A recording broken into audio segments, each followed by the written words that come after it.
உப்பு உருண்டை செய்கிறேங்க. அது சுவையாகவும் இருக்கும், குழந்தைங்களுக்கு ரொம்ப விரும்பி சாப்பிடுவாங்க. சாயந்தரத்தில் ஸ்நாக்ஸாகவும் சாப்பிட்லாம், டீயோடு கூட சாப்பிட்லாம். ரொம்ப நல்லா இருக்கும். இது நீங்கள் செஞ்சு பாருங்கள், அப்புறம் நீங்களே சொல்வீங்க ரொம்ப நல்லா இருக்கும்னுட்டு. இதுக்கு தேவையான பொருட்கள்: இட்லி அரிசி 300 கிராம், துருவின தேங்காய் 1 கப், எண்ணெய், தாளிப்பதற்கு எண்ணெய், பெருங்காயம், கடுகு, சீரகம், உளுத்தம்பருப்பு, கடலைப்பருப்பு, காய்ந்த மிளகாய் ஒரு 3 போதுங்க, காய்ந்த மிளகாய், கருவேப்பிலை கொஞ்சம், அப்புறமேல உப்பு, தேவைக்கேற்ற உப்பு. செய்யும் முறை: நம்ம அந்த 300 கிராம் அரிசி எடுத்து வச்சோம் இல்லைங்களா, இப்போ அது வந்து ஒரு 2 மணி நேரம் தண்ணி ஊற்றி நல்லா கழுவிட்டு ஊற வைக்கணும். நம்ம அந்த 300 கிராம் அரிசி எடுத்து ஊற வச்சு கழுவி ஊற போட்டோம் இல்லைங்களா, அது 2 மணி நேரம் ஆயிடுச்சுங்க. இப்போ என்ன பண்ணோன்னா, நம்ம மிக்சியில் உப்பு போட்டு நல்லா மையாக அரைச்சிக்கணும். இப்போ அந்த ஊற வச்ச அரிசியை மிக்சியில் போடலாங்க.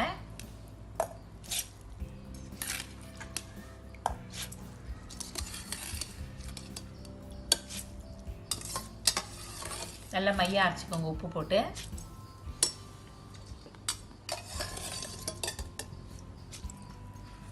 கொஞ்சம் தண்ணி கூட ஊற்றிக்கோங்க. கொஞ்சம் தண்ணி ஊற்றி நல்லா உப்பு போட்டு, கொஞ்சம் வேறு எதுவும் வேணாம்.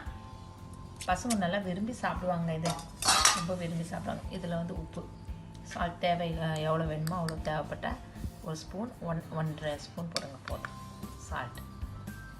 நல்லா மையாக அரைச்சிக்கலாம். இப்போ செய்முறை: எண்ணெய் ஒரு 4-5 டீஸ்பூன் ஊற்றுங்க, நல்லாயிருக்கும். ஒரு 4-5 டீஸ்பூன் ரீஃபண்ட் ஆயிலை ஊற்றுங்க. ஊற்றிட்டு தாளிக்க வச்சுருக்கலாம் இல்லைங்களா, கடுகு, சீரகம் எல்லாம் அது போடுங்க. கடுகு பொரியுது, நல்லா நல்லா கடுகு பொரிஞ்ச உடனே உளுத்தம்பருப்பு, கடலைப்பருப்பு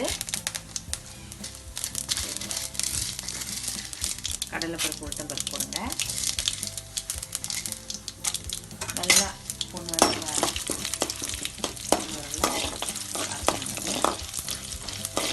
கடுகு உளுத்தம் பருப்பெல்லாம் நல்லா வந்து ப்ரௌன் கலராக வரணும். அது நல்லா இருக்கும். அதான்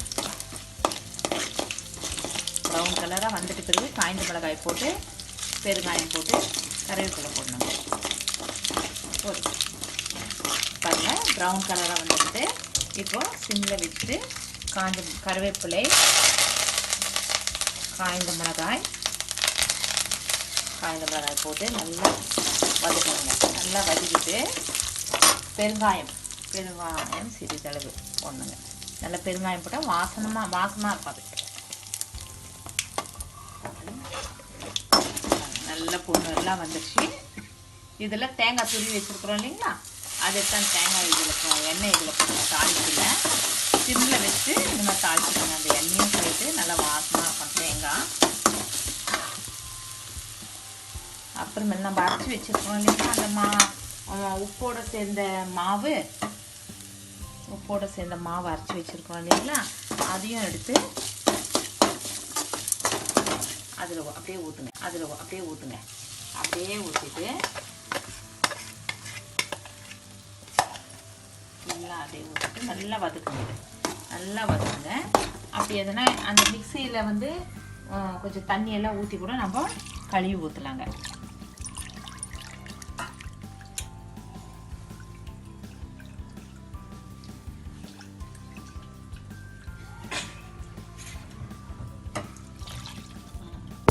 தண்ணி கழுவிட்டு அப்படியே மிக்சியில்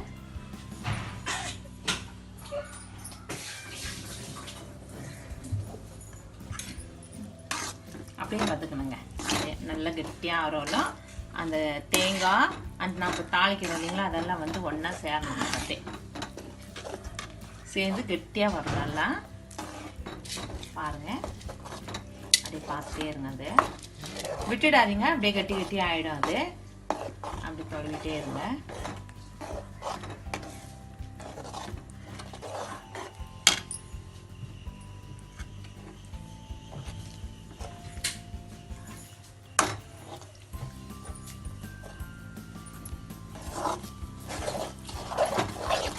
இதெல்லாம் தொழுவோம்.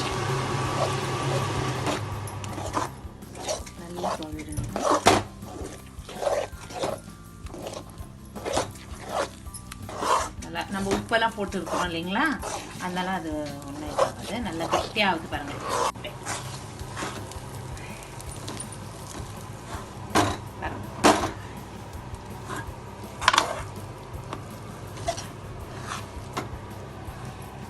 நல்லா இது கெட்டி ஆயிடுச்சு இல்லைங்களா, அப்படியே வெந்துருச்சு. நல்லா ஆறின உடனே கொஞ்சம் ஆற வைங்க. நல்லா ஆற வச்சுட்டு அப்புறமேல நான் சேர்த்து பாருங்கள்.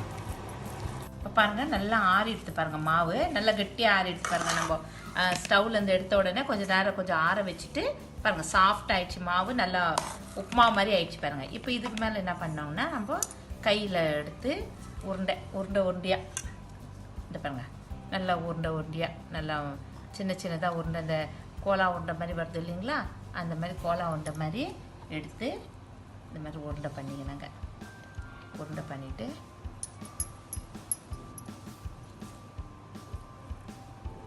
அப்புறமேல இட்லி பாத்திரத்தில் தண்ணி ஊற்றி வச்சு அது மேலே ஒரு தட்டு வச்சு அதில் இந்த உருண்டையெல்லாம் எடுத்து வச்சோம்னா ஒரு 10 நிமிஷம் ஒரு 15 நிமிஷம் வெந்துடும். வெந்துட்டு பிறகு சாப்பிட்டோம்னா ரொம்ப நல்லா இருக்குங்க.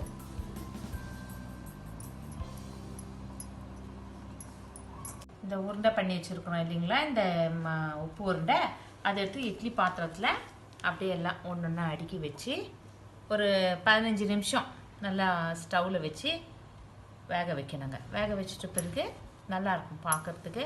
வெந்துடும். ஒரு 15 நிமிஷத்தில் வெந்துடும். பசங்க விரும்பி சாப்பிடுவாங்க, நீங்களும் நல்லா விரும்பி சாப்பிடுவீங்க. டீ சாப்பிட்டுனே சாப்பிட்லாம். எல்லாருக்கும் ரொம்ப பிடிக்குங்க இது. அப்படி அப்படியே ஒன்றுனா வச்சு மேலே வைக்கலாம், ஒன்றும் தப்பில்லை, அது வெந்துடும்.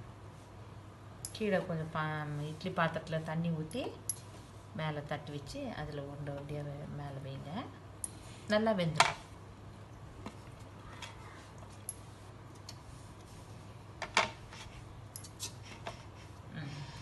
இது ஒரு 15 நிமிஷம் பாருங்க. இட்லி குண்டால வெந்துச்சு இல்லைங்களா அந்த உப்பு உருண்டை பாருங்கள். இப்போ நல்லா வெந்துச்சு. ஒரு 15 நிமிஷம் கழிச்சு பார்த்தீங்கன்னா நல்லா வெந்துச்சு. இப்போ பாருங்கள், இப்போ வந்து இப்படி அன்னிட்டு பண்ணோம்னா அப்படியே ஒட்டிக்கிட்டு பாருங்கள். இது நல்லா வெந்துருச்சுங்க. இந்த பாருங்கள் நல்லா வெந்துருச்சு பாருங்கள். எவ்வளோதாங்க உப்பு உருண்டை. ஐஷு நல்லா பாருங்கள், ரெடியான உப்பு உருண்டையை பாருங்கள் எவ்வளோ நல்லா இருக்குது. எல்லாம் நல்லா வெந்திருக்குது. 15 நிமிஷம் நம்ம பாத்திரத்தில் வச்சு வேக வச்சோம். அதுக்கு வந்து நீங்கள் தொட்டுக்கிறதுக்கு வெங்காயம் சட்னி தொட்டுன்னு சாப்பிட்லாம்.